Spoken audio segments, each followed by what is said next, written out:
Hola amigos, ¿cómo están? Pues vamos a hablar el día de hoy de Miguel Nieto, una figura muy interesante que aquí en Monterrey hizo escuela y realmente creo que vale la pena que lo comentemos. Porque la figura del secretario del ayuntamiento evolucionó del escriba del Senado romano y en nuestra ciudad, Miguel Hilario Nieto Flores, conocido como Miguel Nieto, nacido en Santa Rosa de Musquis, Coahuila, en enero de 1800, fue el primer secretario del Ayuntamiento de Monterrey desde el año de 1826 hasta su muerte en 1870. Creció en una familia criolla, estudiando en el Seminario de Monterrey, formándose junto a intelectuales federalistas como José María Parás, quien lo acercó a Manuel María de Llano, amigo del gran federalista del siglo XIX, Valentín Gómez Farías. En julio de 1825, José María Parás protestó como primer gobernador constitucional del estado y entonces pues nombró a Miguel Nieto el primer secretario general de gobierno de nuestra entidad. Para ejercer ese cargo hubo de aplicar un nuevo sistema jurídico que era muy diferente a los anteriores, que eran el monárquico, el imperial y el preconstitucional. Sin embargo, al ser Manuel María de Llano el primer alcalde electo por el sistema político creado por la Constitución de Nuevo León de 1825, en el 26 lo nombró secretario del ayuntamiento, siendo también el primero de un ayuntamiento republicano. Así, Miguel Nieto era el fedatario oficial del cabildo, asentaba y archivaba las actas y certificaba acuerdos, custodiaba los libros de gobierno, comunicaba las órdenes del cabildo y verificaba su cumplimiento. Entre esas funciones estaban obras públicas, salud pública, urbanismo y mercados. Miguel Nieto fue secretario de 64 cabildos, redactó más de 1,250 actas de cabildo y más de 10,000 documentos. Cuenta, grosso modo, que seguramente es récord nacional y a nivel mundial debe tener un destacado lugar. Además, llevaba control de los padrones electorales y las listas de las milicias cívicas, porque de 1824 a 1832, cada estado debe tener sus propias milicias cívicas, que eran ejércitos no permanentes de voluntarios, que en tiempos de paz enfrentaban a los bandoleros o a los indios hostiles. Y en caso de que hubiese un peligro externo, pues se sumaban al Ejército Nacional. Miguel Nieto fue capitán de la 8ª Compañía de Fusileros.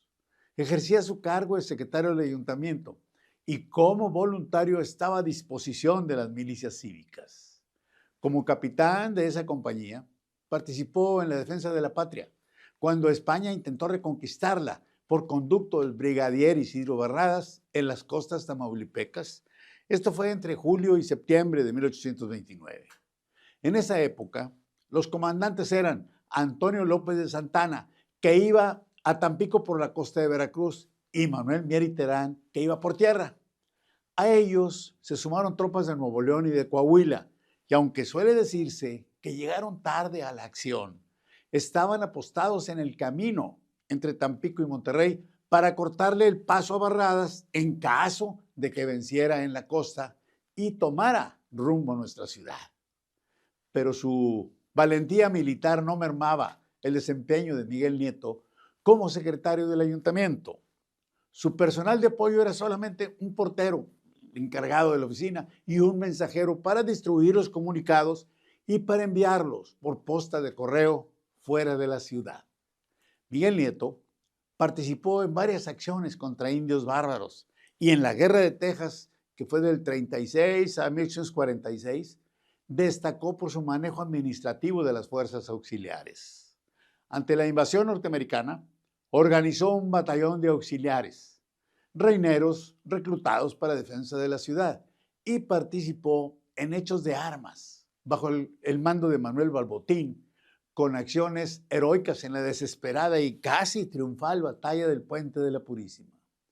Por esa acción, fue ascendido a teniente coronel. Durante la ocupación norteamericana, Miguel Nieto era el secretario del ayuntamiento, única oficina de gobierno mexicano que permaneció en funciones defendiendo a los reineros de los abusos de los norteamericanos. Miguel Nieto participó también en la batalla de Saltillo de julio de 1855, cuando Vidaurri venció a las fuerzas del presidente Juan Álvarez, luego de la batalla del Rancho de las Varas, y esto fue clave para que Vidaurri pudiese anexionar Coahuila a Nuevo León. Pero cuando Miguel Nieto desaprobó el manejo financiero de Vidaurri y su falta de cooperación con el gobierno liberal, en respuesta, Vidaurri presionó al alcalde José María García para que destituyera a Miguel Nieto. Pero Manuel María de Llano, alcalde de nuevo para el año de 1856, lo reinstaló en su puesto. Como teniente coronel, participó en la defensa de Monterrey contra los franceses también, pero claro, en labores administrativas, al mando de Miguel Negrete. Durante la alternancia en el gobierno de la ciudad del 65 a 1867, si los republicanos gobernaban, el secretario del ayuntamiento era Miguel Nieto, y cuando los imperialistas dominaban, pues lo removían. Al convivir con 24 gobernadores, escribió el libro Noticias de los Gobernadores que ha habido en la ciudad de Monterrey.